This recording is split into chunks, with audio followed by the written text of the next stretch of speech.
Hi, everyone. Good afternoon, good morning. I think we'll get started now. We've got a couple of the panelists ready and good to go, so we can get started.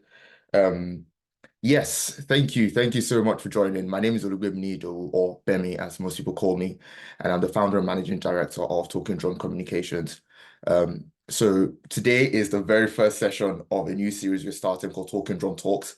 And the idea with Talking Drum Talks is for us to bring together subject matter experts and the best people we can find to have various conversations about African innovation, storytelling, and a bunch of different things that have to do with it. So today is the first session. I'll be talking about journalism, public relations, and finding synergy.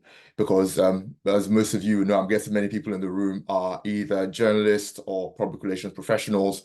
And this relationship is a very important relationship in the context of storytelling and news and pursuit of truth and stuff like that. So we'll be exploring these topics today. We're meant to have three panelists today. We're just waiting on the final panelists to join us. But we'll get started, and then just to keep time going, I will ask I'll ask Annie and Chim to unmute themselves and turn on their cameras, if you don't mind, so the beautiful people can see you. And then yes, we'll do a round of introductions, and then we can get started with the conversation. Hi, Bemi. Hi, everyone. Actually, I'm unable to turn my video on. It says you've turned off. So I think that's for you to do on your end to allow us. Yeah, but happy to be here and looking forward to the chat. Excellent. All right, let me do that.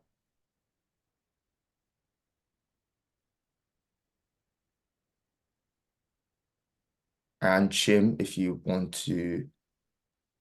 Yeah, it's the same on my end, but it's nice to be here. I'm looking forward to the conversation. Sure, excellent. Sure, all good. Right, so let's get started with the questions while I figure out how to turn on the video element. So today, the first thing we want to talk about public relations and the relationship with journalists. So I would just want to ask, so start with you, Annie. What two words come to mind when you think of public relations professionals? Thank you for the question, Bemi. So I think medium and sanitizer are the words I would use to describe them. Interesting. Medium. Can you just expand on that a little bit more, please? Okay, so medium in the sense that they are the conduit between the company and other parties interested in the company. And sanitizer, when situations go downhill, and they often do, by the way, it is usually the PR professionals who do the cleanup. Interesting. Yeah. Interesting. And can you try to see if you can put your camera on now, by the way? There you go. Yeah. Yes, I think it's on. Excellent. I've just figured out how to do that for Chim as well. Chim, can you try to see if you can turn your camera on now as well, please? Oh, I still can turn it on.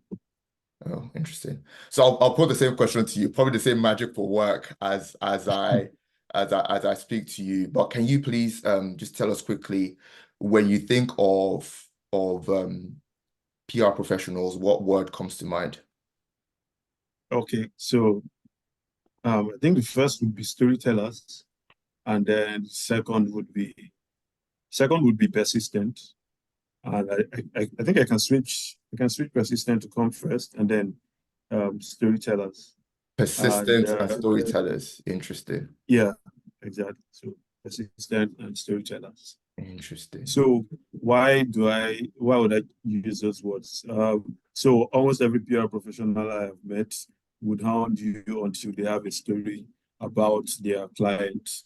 written by you. So very persistent. Even when you say, I can't see the story here, you can be sure that they will see a story and come back with something.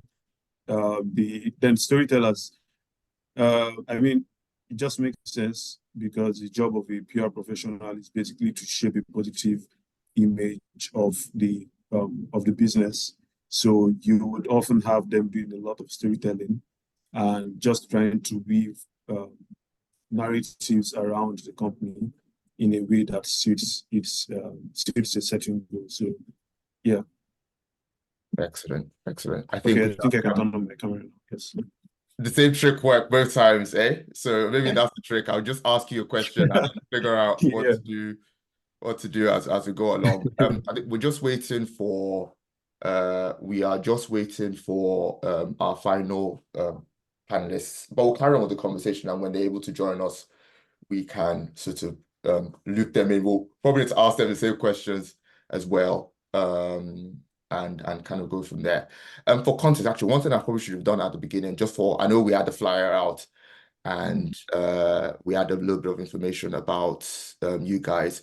But Annie, can you just tell us a little bit about yourself, your PR background, what you do at TechCrunch, and the same question to you as well, Chim, to get the conversation started. And then we'll kind of go back to our line of questioning. Yeah, so maybe I have no PR background, but I do have journalism background, sorry, a bit. Yeah. So I've been a journalist for quite a while. I've started off as a tech journalist, just covering Kenya, and then switched to business reporting, and then more recently full-blown went on to cover startups and tech in Africa for TechCrunch. Yeah. Excellent. And Chim, yourself?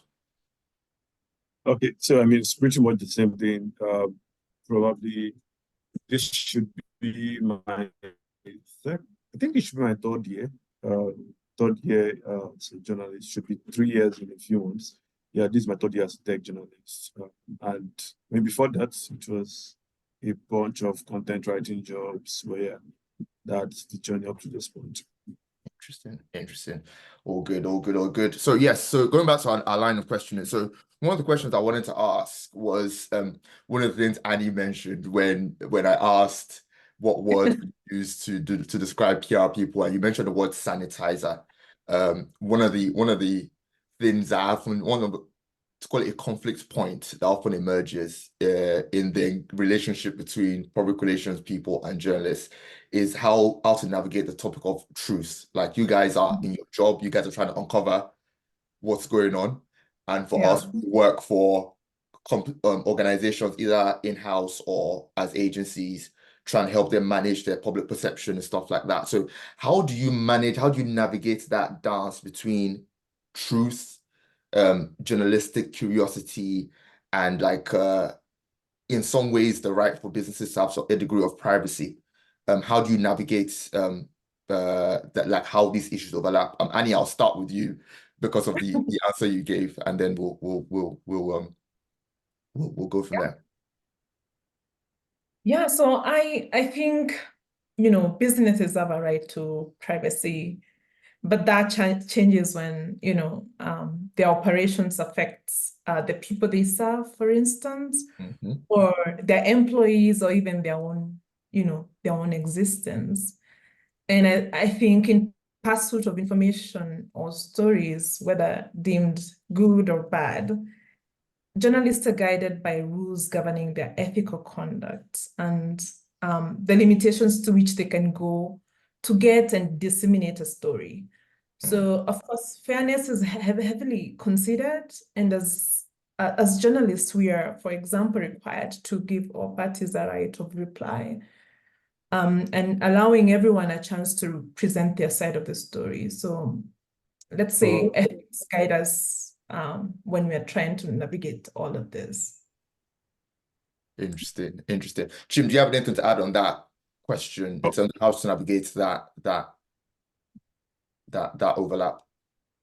Okay, I mean, like she said, one of the first things to remember is businesses have, especially for startups, most of them are not private, they are private companies, so they don't have a legal obligation to respond or disclose certain information. So that's the first thing to bear in mind. But then as a journalist, your job is basically to uncover truth, like you mentioned. And it's also, so I think every good journalist, every good journalistic outfit has like internal controls on how you go about finding or getting the stories that you write. So you're not, for example, you're not breaching anyone's privacy in the process of doing that. You're not, so you have to do it ethically, basically. It has to be ethical. So yes, you must always go for the truth. And yes, you must recognize that the business has a right to privacy, but you must never get information that maybe getting it through some underhanded means. So yeah, I think those are the two things that will guide it. Maybe one more thing would be, yes, company has a right to privacy, but you also have a right to disclose the truth. So as much as you can, do your best to disclose the truth. I mean, it's probably going to be a tricky subject when the truth can bring about the maybe downfall of the business. It's a bit tricky in that sense, and we've seen quite a few stories do that across the world. So I mean, it's probably a judgment call at that point. Do you put out this story and potentially cripple a business, or do you keep the story to yourself and maybe the business just continues? So it's a fine line between just leaving out some details that you think would be detrimental and just ensuring that you also adhere to having the truth out there. Interesting. I might come back to you on that. Like, how do you navigate that? So there's a very important point. Like, you have this responsibility on one hand as a journalist to uncover the truth and tell the truth, but you also have a sensitivity where someone else, especially when you're building an African context, you know how tough it is, particularly tough to build. So you know that your story, if it does what you want it to do, could have this kind of let's call it negative impact on the business. How do you navigate that? Before we go on, I'm just gonna welcome Olumuyiwa and just give him some time to introduce himself and kind of bring him up to speed on the conversation so far. So Olumuyiwa, if you don't mind just introducing yourself to the audience, and after that, I'll just kind of try to bring you up to speed in terms of the conversation that we're currently having. Right, hi. I think I should mention my apologies for being late. Just happened that my call planning too. I'm Olowogboyega. I lead the newsroom at Techcabal. We report on the business of technology in Africa. I've been at Techcabal in my current role for a year. Before then, I was at Techcabal for 2 years. Interestingly, I led communications and public relations at Lemonade Finance. Before then, I also worked at GTCO, one of Nigeria's biggest banks by market capitalization, external affairs department, external communications department. So I do think that in a weird way, I can speak to both sides of the. Both sides. So I'm not alone. I'm not alone in this because Chim and Annie are fully journalists through and through. So me and you come back for the PR side if necessary. You're good. Excellent. And you just bring up to the conversation we're having now. It was good to get your thoughts on it. So the question was about navigating the dance between truth, journalistic curiosity, and the business's right to privacy, and like the complexities that come with the overlap of this issue. So Chim and Annie spoken about how they navigate that. It'll be interesting to get your thoughts on that as well. What does that look like for you, and how do you navigate some of the complexities that come with that situation? I mean, this is a very good conversation because I feel like I had this conversation yesterday. And the backdrop to the conversation I had yesterday was that the information put out this response. You had the Corey Weinberg of the information put out this response. You had to see them really push back. But the backdrop to that was that the information got called out on the All In podcast, and they were accused of breaching Brex's privacy in publishing Brex's financials. Brex is a startup, it's a private company. And I particularly liked the information's argument. The information's argument was that when publications write about a private organization's financials, what they're really doing is solving information asymmetry. It helps investors make decisions, right? It helps other people in the market understand what the other metrics they should shoot for are, but it fills the information gap, right?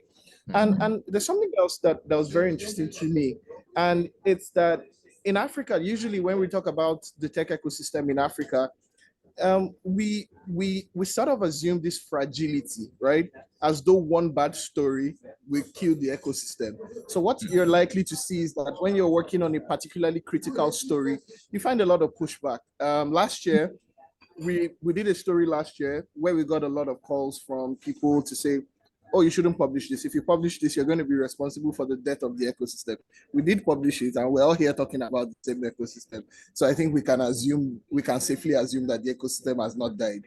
But what it always does for me is, and how I always think about it in which is hilarious, is even the stories that don't get published, right?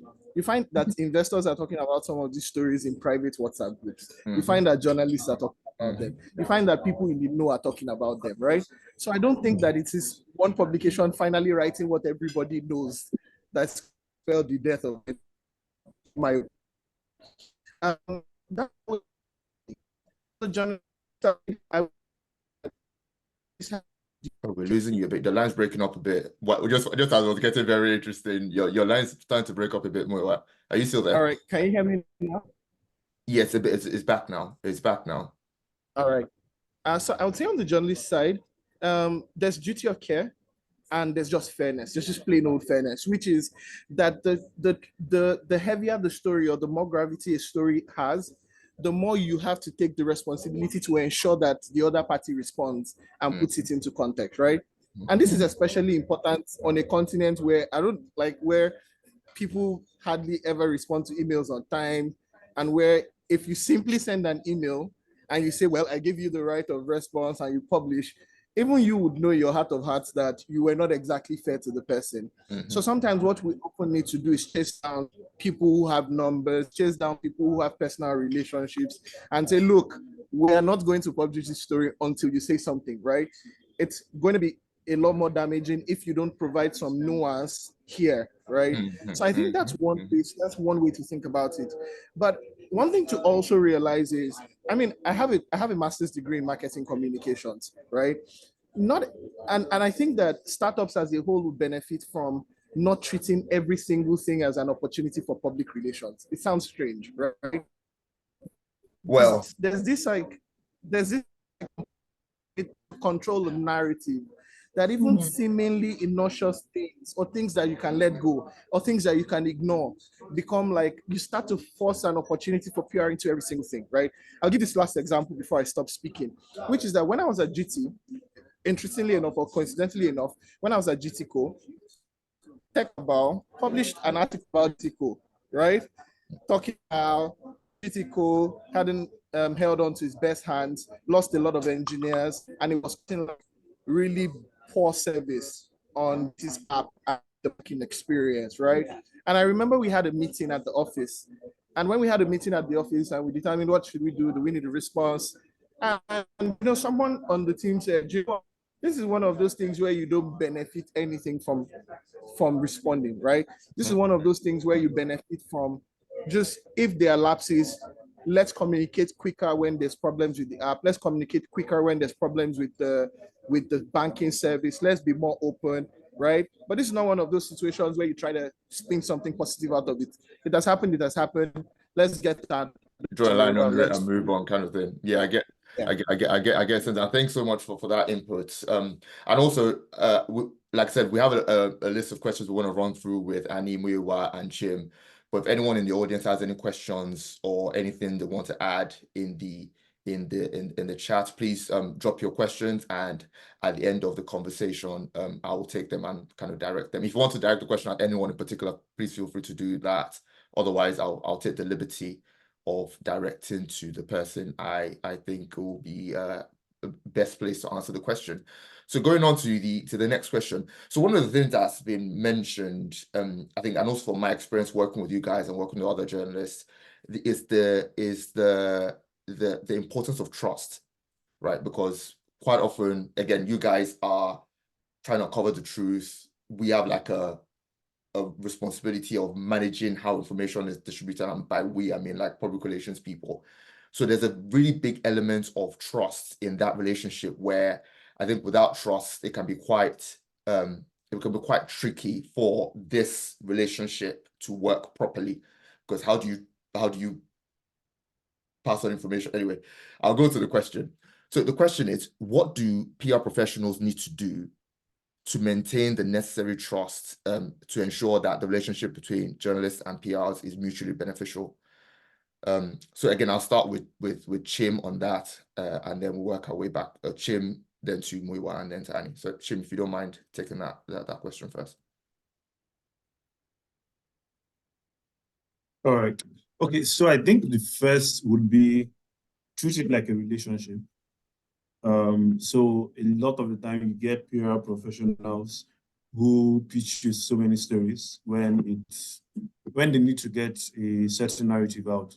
And the moment that is over, they go cold on you, right? I'm not saying call me every day, right? But treat it like a relationship. And then the other thing would be, don't make me lose my trust in you.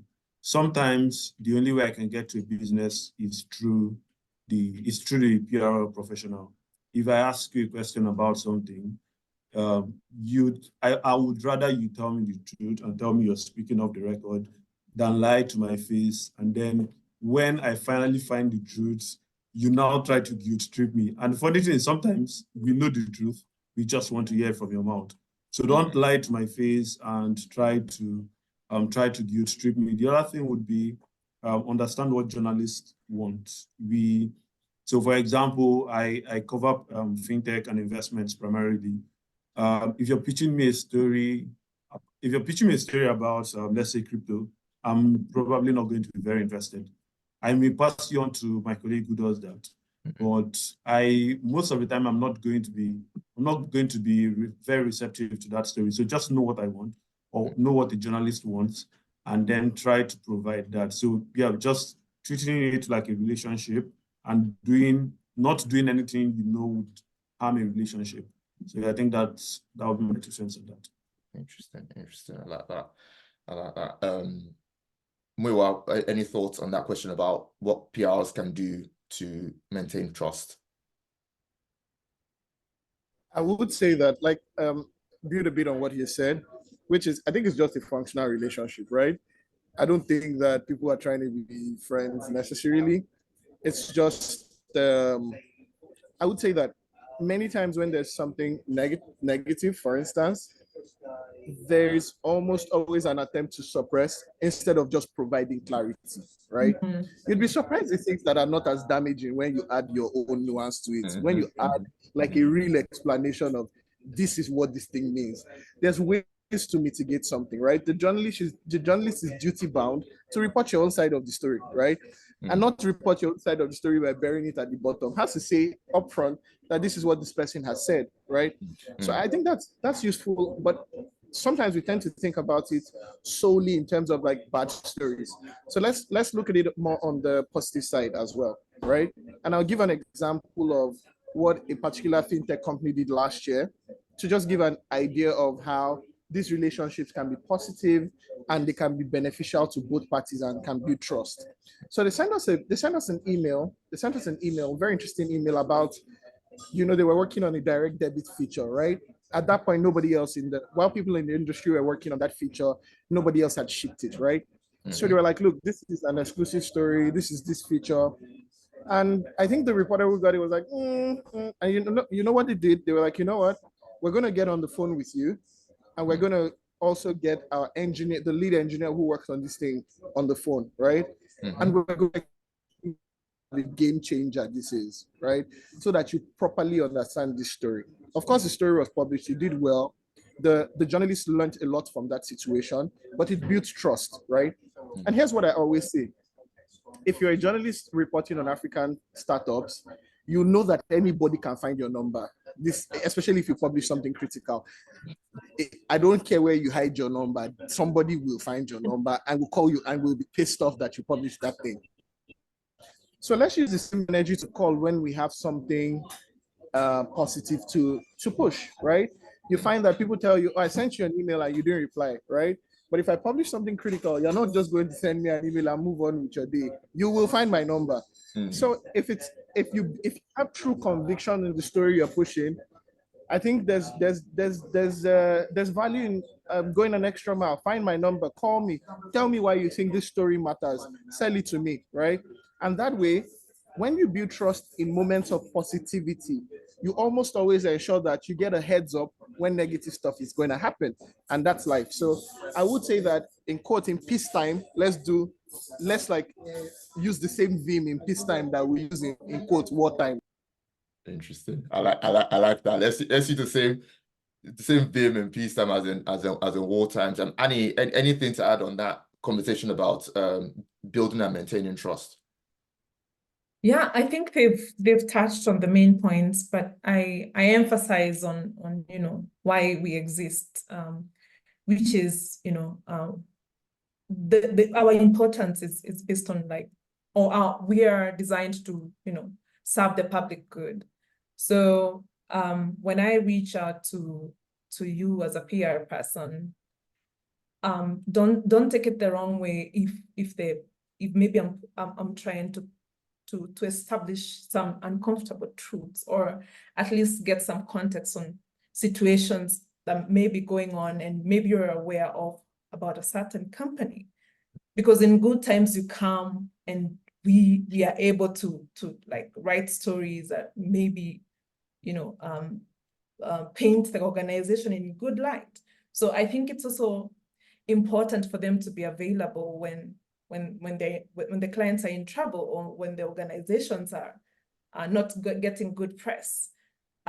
Because I think declining to respond or address the media, I don't think is a smart thing to do. So my advice would be present when there's good, and be also very present when there's the bad, because that's the way you're able to establish trust. And like my colleague said, when you're able to offer info even in bad times, you give sometimes good context. And it's better than just letting journalists to run with whatever the information they have. If you're able to offer context, I would advise for them, or for PR people, to always be open to answering information or providing context or info when in good times, and also in the bad times. That's really good to hear. So I can kind of get in the sense of whether it's like the same, available. Keep the same energy, the same way you're trying to pitch me your content story. Maintain the energy. Yeah, keep that same energy. Yeah. I love it. So we're gonna move on. So we've got a couple more questions to go before we round up. And the next question is about trends and how that impacts or how that should influence how we and by we again, I mean PR people, how we work with journalists. So the question is, what are some of the biggest trends impacting the way you work, and how should PR professionals adapt the way they work with you in light of this of these emerging trends? So I'll start with you, Annie, again. Annie, Chim, and then Muyiwa. Yeah, I think the major one is generative AI. It's a major change point in how media is produced, but it also has its own downside, like hallucinations. And at least for now, I would urge our colleagues to avoid over depending on such tools like ChatGPT for drafting press releases, because somebody who is very careful is able to tell that this answer provided to me was actually written using ChatGPT. I think we've gotten so good. Yeah, you can tell when there's an authentic human voice, or when somebody just pasted something on ChatGPT and they forwarded you the answer. So of course, this may change in future as such tools get better, but I think it's good to be cautious and not to really over depend on them, or pass share information or pass off some work as yours when really you use ChatGPT to come up with whatever information you're providing. And sometimes, by the way, information is not up to date, or there are some errors in there. Let's practice some caution when it comes to tools like this. And I hope you don't use Bemi. Oh, no, definitely not. And again, it's like I said, it's one of those things where it's a very helpful tool sometimes, but like you have to know what you're doing to use it. You really need to know where to use it. Yeah, or how to use it, that kind of stuff. That's my when to use it, yeah. All that kind of stuff. But anyone's listening, note to self: if you're gonna send a response to Annie, don't copy and paste ChatGPT answers, because she will call you out. Chim, any thoughts on the question about emerging trends and how that should impact PR relationships? Okay, I mean, I think it's similar to what Annie has said. So generative AI it's kind of changing the game in so many ways, but she has pointed out the negative aspect to it. But I think something else it does is it kind of helps you with more stories that you could pitch to journalists. So in the last few years, we've had tech media in Africa criticized for not publishing, for publishing damaging stories, right? And there has been a lot of calls on publish more critical stories. And I mean, there are a lot of conversations about what is critical anyway, but I think generative AI can help you in what stories you come up with. So yes, you have an idea in your head. It could help you refine it better, make it a lot more appealing to a journalist. I mean, of course, it means that you have to, like she mentioned, you have to use it with a certain level of care. You also have to know how to work it to give you the kind of responses. I mean, personally, I know that it's been helpful in some cases to just help me see some things that I probably would have missed. So that's one way I think. That's one trend I think that is influencing how journalists work, and that PR professionals can also use that when interacting with journalists. Interesting. I like that. Muyiwa, anything to add on top of what's been said? Yeah, I don't know if this counts as a trend, but something Chim said that would be great to just notice is tech publications these days get a lot of flack for publishing critical stories, negative stories. While on the one hand, it really is just it's indicative of where we are based on the global economy and just where startups are globally. That's on the one hand. On the other hand, it presents an opportunity, a brilliant opportunity, for instance, for startups to pitch really interesting positive stories. I'll use a couple of examples. Last year, for instance, Nigeria's financial system was rocked by several reports of fraud, right? There's several identity verification and KYC startups in Nigeria. Not one of them pitched a story to help people really understand what the underlying, and we proactively reached out to a few of these companies, said, come, write some expert things, explain this thing, right? Help us understand, the banks and the fintechs were pointing fingers at each other. Help the person on the street really understand what the real issues are. That never happened, right? People are tired of fundraising stories. People want meaty stories. People want to understand a company's business model, right? People want to understand how a company makes money. The odds are that if you reach out to a staff for that kind of story, they are not going to speak to you about it, right? So I think that there are just a lot of creative ways to get good press. There are a lot of creative things PR people can lean on, which would not need to, if you're worried that you're a private company, you don't want to divulge information. I'll use the example of DFS Labs. One of the charts you see everywhere in literally every conversation nowadays is that chart about disposable income amongst African cities. It's everywhere. People quote it in conversation. If you dare tell anybody you're starting a venture, they are going to slap you with that chart and remind you that the average income is maybe $2 or something. But very few people will remember that chart is from a DFS Labs article. It was published in Techcabal's Next Wave, right? And the title is The Hard Limits of Retail Digitalization, right? DFS Labs made a very interesting thesis, or put forward a very interesting thesis on B2B e-commerce, the challenges, how the market is in the middle, right? And put that chart in there as well. Boom, went viral, right? So you find, for instance, PR people will tell you, oh, our CEO wrote this article, can you help us publish it? You read it and you of course know it's not their CEO that wrote it, right? There's no personal touch. It doesn't have a lot of like, it's like, your CEO is a very smart person. Why? Come on, don't give me this. So Yeah.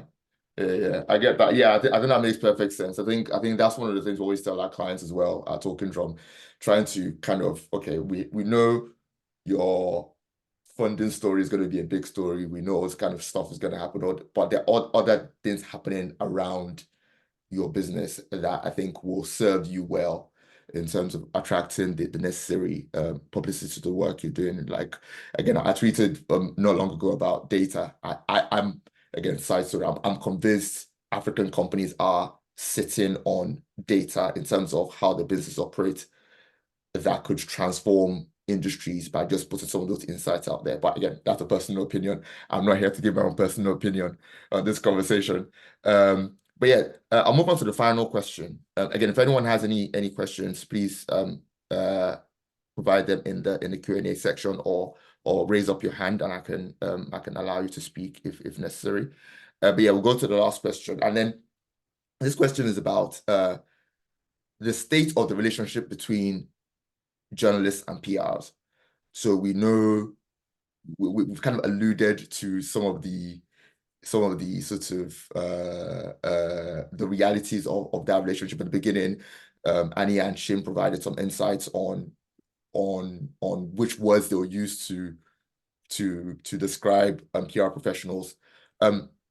So the question then is, what would you change with the current state of relationship between public relations professionals and journalists, and why? I'll actually start with this question with Olumuyiwa, and I'll give you an opportunity to answer the first question that Annie and Shim answered about what 2 words would you use to describe PR and PR professionals, and then we'll go on to the answer about what you changed about the current state of the relationship. I think one of the weirdly pivotal moments for African technology was that moment where every time any startup raises the smallest amount of money, they hire a PR agency, right? It's good, makes for good business, makes for the fact that they understand the role of storytelling, because it was likely storytelling that even landed them, that opened the doors for that investment for them in the first place, right? So in that way, yes. But in another way, I would say, again, I think I mentioned this in this call, there's almost like an obsession now to ensure that every bit of information is engineered to serve a PR purpose, right? And what that always creates is, it's almost like it just creates a bunch of soulless companies that nobody cares about, because every little bit is just engineered just right so, and every piece of communication is just communicated just so, right? So I'll say that there needs to just be a lot more authenticity, right? And on the one hand, there just needs to be, the audience is not also stupid, right? If I publish the article you claim that your CEO wrote, but it's really somebody on your team that wrote it, even the reader knows that it's not the CEO that wrote it. So it's almost like we're participating in this grand deception, right? So some more originality would be good, right? And another thing is, I find that this obsession with creating a PR narrative for everything has also led to this point where it now feels sometimes like if the journalist is not doing anything positive, it means you want to push and push and push, and you feel a sense of antagonism. I think that even with the most critical stories, the journalist has one responsibility and one responsibility only: fairness. And then on top of that, to ensure that you are not caught out by surprise. It's critical that a bad story doesn't surprise you, because you know what the substance of that story is. Look, we're going to publish this story. This is what we know, right? This is what we have established as the truth. These are questions, right? It now behooves the PR person to say, okay, give me a few hours. I'll come back to you and let you know if we're not going to publish it. If we're not going to say anything, rather. Usually what you get is people stonewall you and dodge and dodge and dodge and dodge. Some never respond, right? and try to draw out your story in an effort that you don't publish it, right? But I think that some of the most productive PR relationships I have are with people who I have a very functional relationship with. They can sit down and be honest with you and say, look, we're talking as just human beings, two people doing a job. People are not going to respond. Let's move on with our lives, right? People are going to respond. It's likely going to take 4 hours more than you intend. Give me 4 hours. I will get to it. Look, people are not going to share any responses that will tell you anything new about this story. So hold on, we'll fish out a response for you, but don't expect anything that's going to change anything. So completely off the record is very good for the PR people and the journalists to have a honest relationship. It saves everybody time, right? It means that the journalist is not going to assume bad faith and then like maybe publishes it because they don't trust you, right? It means the PR person also knows the most damaging parts of the story so that they can respond before the story goes out. So yeah, that's it for me. Interesting. I like that. I like that. And then Jim, and then we'll end with Annie. I mean, I think we has covered everything. I don't think there's any other thing I can add to that. We has covered much of it. So except Annie has something different. I can't add anything. All good. All good. Annie? Yeah, so I think you know, the main points have been addressed, but as we cover the ecosystem, of course, bad stories, what is deemed as bad, you know, a bad story or bad stories will emerge. And I think it's important. It's really important for the PR people not to be involved in misleading the press or providing false information. Sometimes I mean all the time actually, I prefer for you not to provide information or even decline to comment than, you know, lie. And I think also while addressing situations that are uncomfortable, it's important for all of us to maintain mutual respect and to watch how one replies to emails or sensitive situations. Because I mean, in moments of trying to establish truth, to, you know, sometimes, and I'm speaking from experience, I mean, I have encountered, you know, PR people who were trying to manage a situation, but they're not very calm, and sometimes language in the email gets awkward, and I'm thinking, come on, we can all try to deal with this in a calm and respectful way. So it's important that all of us try to maintain calm and mutual respect.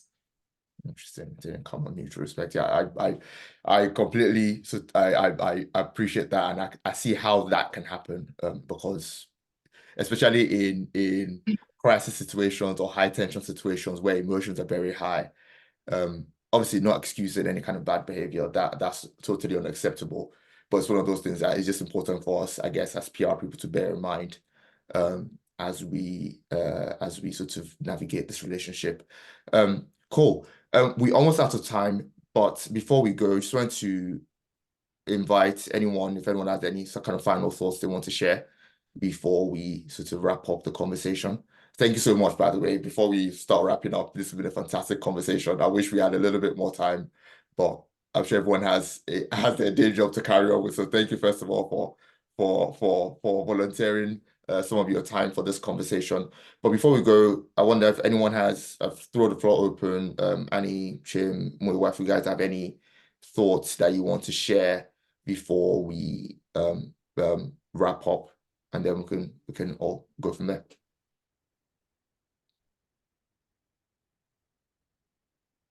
Any thoughts? Going once, going twice? Sold, right? All good. But yeah, once again, can I just offer my sincere thanks to everyone on the call, to Annie, Chim, and Nwokoma. Thank you so much for joining us and for giving us your time to have this very important conversation. For us on the PR side, I think it's a very important conversation for us to have, for us to learn and to discuss some of these issues and to learn from you guys, because I think quite often, I think our interactions unintentionally can boil down to very transactional things, which ultimately is good. We will have jobs to do, but sometimes it's good to have this conversation and to have them openly as well. So thank you for spending the time, and for the audience, everyone that's joined, thank you so much. We've had a good turnout today, which is great. So thank you for everyone. Like I said, this is the first in what will hopefully be a long series of various conversations. So we're picking different topics. I will try to do these talks on like a quarterly basis at least, or as and when any relevant emerging topic or talking point emerges, we'll just gather people and have a conversation to discuss and explore it. But this is number one, and I'm very happy how this is going. So thank you again to Annie, Chim, and Muyiwa. Thanks for joining us, and everyone, enjoy the rest of your day. Thank you so much.